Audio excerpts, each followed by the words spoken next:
तो अभी हम बात कर रहे हैं किसी भी जातक का सेकंड लॉर्ड जब फिफ्थ हाउस में बैठेगा तो क्या रिजल्ट हो सकते हैं।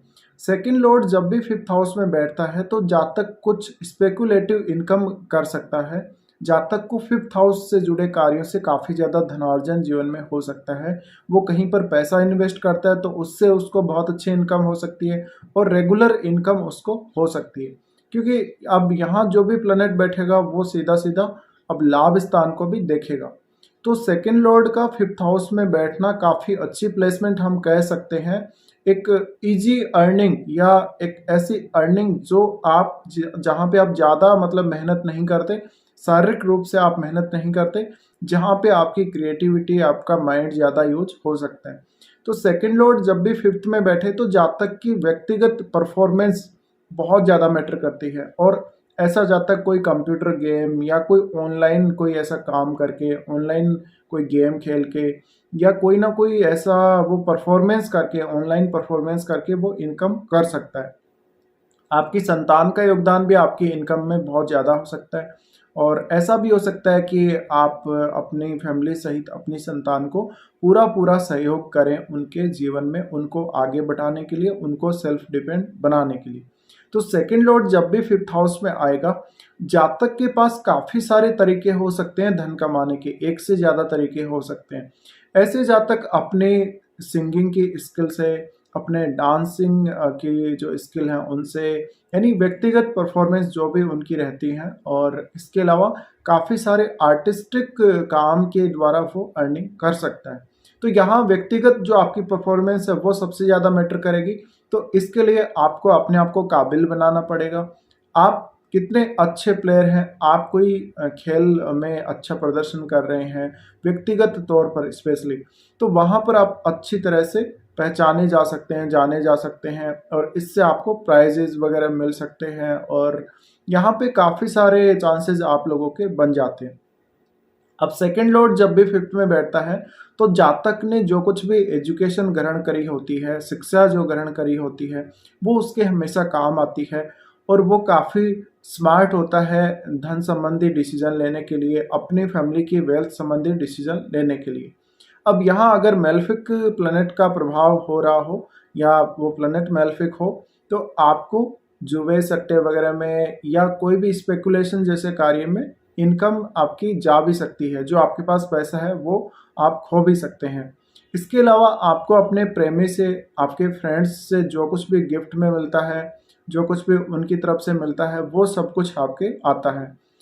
अब यहाँ सेकंड लॉर्ड जब फिफ्थ हाउस में बैठेगा तो ज़्यादातर केस में आप अपने प्रेमी के साथ, यानी आपका जो भी लवर होगा, जिसके साथ भी आपकी फ्रेंडशिप होगी, उनके साथ काफ़ी अच्छे से इंजॉय भी करेंगे। तो ये स्थिति में आपका अपनी संतान के प्रति भी एक अलग ही प्रेम रहेगा। और ऐसे केस में ज़्यादातर आपको यही यूज़ करना चाहिए कि आप में जो एबिलिटी है, आपकी जो क्षमता है, उसको आप कितना ज़्यादा बढ़ा सकते हैं, आप अपनी क्रिएटिव स्किल्स को कितना ज़्यादा इम्प्रूव कर सकते हैं और उनसे कितना पैसा बना सकते हैं। तो ज़्यादातर केस में आप यहाँ पर अगर बिजनेस करने को देखें कोई, यानी आप अपने खुद के ऊपर डिपेंड होकर कोई ना कोई बिजनेस करने को देखें तो ज़्यादा अच्छा रहेगा। तो आप अगर जॉब नहीं कर रहे हैं, मान लीजिए कुछ लोग हैं जो शेयर मार्केट में इन्वेस्ट करके पैसा कमा रहे हैं, कुछ लोग हैं जो स्टॉक मार्केट से इनडायरेक्टली या डायरेक्टली रूप से किसी भी प्रकार से पैसा कमा रहे हैं, जो स्टॉक ब्रोकर्स हैं कुछ, वो पैसा कमा रहे हैं। तो इनडायरेक्ट या डायरेक्ट वे में किसी भी तरीके से आप पैसा कमा ही रहे हैं यहाँ पे। तो यहाँ आपका जो मेंटल स्टेट है, आपकी जो सोचने का तरीका है, थिंकिंग है, वो काफ़ी ज़्यादा आपके ही काम आती है। ऐसे में आपको अपना धन इनकम करने के लिए, पैसा लगातार बनाने के लिए ज़्यादा से ज़्यादा अपने माइंड को यूज़ करना चाहिए। आप शारीरिक मेहनत ना करते हुए अपनी एजुकेशनल जो क्वालिफिकेशन है उसका यूज़ करें, अपने माइंड का यूज़ करें और अपनी अच्छी प्लानिंग करें, सही डिसीजन लें। तो आपके पास बहुत कम पैसे से भी बहुत ज़्यादा पैसा बन सकता है। और यहाँ पेशेंस की भी बात आती है। तो यहाँ अगर आपके पास पेशेंस नहीं होता है तो आप अपना पैसा गंवा सकते हैं। अगर यहाँ कोई मेलेफिक प्लैनेट का इफेक्ट हुआ तो फिर आप में पेशेंस नहीं होगा। अगर कोई भी शुभ ग्रह हुआ तो निश्चित रूप से आप थोड़े बहुत पैसे से भी बहुत ज़्यादा अर्निंग कर सकते हैं। अब यहाँ ये बात भी है कि यहाँ जो फिफ्थ हाउस में जो प्लैनेट बैठेगा वो लाभ स्थान को देखेगा, तो आपकी पहचान आपके उस काम से हो सकती है, आपकी कोई इंडिविजुअल परफॉर्मेंस है उसकी वजह से आपकी पहचान हो सकती है, तो आप इस वजह से पॉपुलर भी हो सकते हैं और आपके जो खर्चे हैं वो बहुत कम हो सकते हैं। ज़्यादातर खर्चे आपके इंडिविजुअल खर्चे हो सकते हैं और अपनी फैमिली के लिए कुछ खर्चे हो सकते हैं।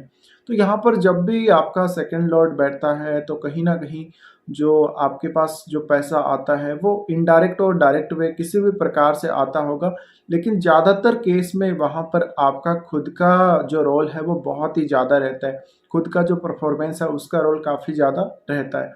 तो ऐसे केस में ज़्यादातर आप लोगों को देखते होंगे, कुछ लोग ब्लॉगिंग वगैरह करते हैं, कुछ लोग कंप्यूटर प्रोग्रामिंग वगैरह, कुछ एडिटर हैं, कुछ वॉइस ओवर का काम करते हैं। तो इस प्रकार का जो भी काम है एडिटिंग वगैरह का, और जो भी आप इस तरह के जो क्रिएटिव वर्क करते हैं उनसे काफ़ी ज़्यादा इनकम आप लोगों की होती है। यहाँ पर आप ऑनलाइन तरीके को भी यूज कर सकते हैं इनकम करने के लिए। तो जब भी सेकंड लॉर्ड फिफ्थ हाउस में बैठेगा तो ये आपको बहुत कम समय में बहुत ज़्यादा धनवान भी बना सकता है। डिपेंड करता है आपकी मेंटलिटी पे, आपकी परफॉर्मेंस पे, आप कितना काम कर सकते हैं इंडिविजुअली, आप कितने सक्षम हैं काम करने के लिए। इसी प्रकार से ये स्थिति प्रेम संबंधों के लिए भी ठीक ठाक कही जा सकती है। संतान के प्रति भी आपका जो प्रेम है वो हमेशा बना रहेगा और आप हमेशा अपनी संतान के ऊपर ज़्यादा से ज़्यादा खर्चा करेंगे। तो कुछ इस प्रकार के रिजल्ट रह सकते हैं जब भी आपका सेकंड लॉर्ड फिफ्थ हाउस में बैठेगा।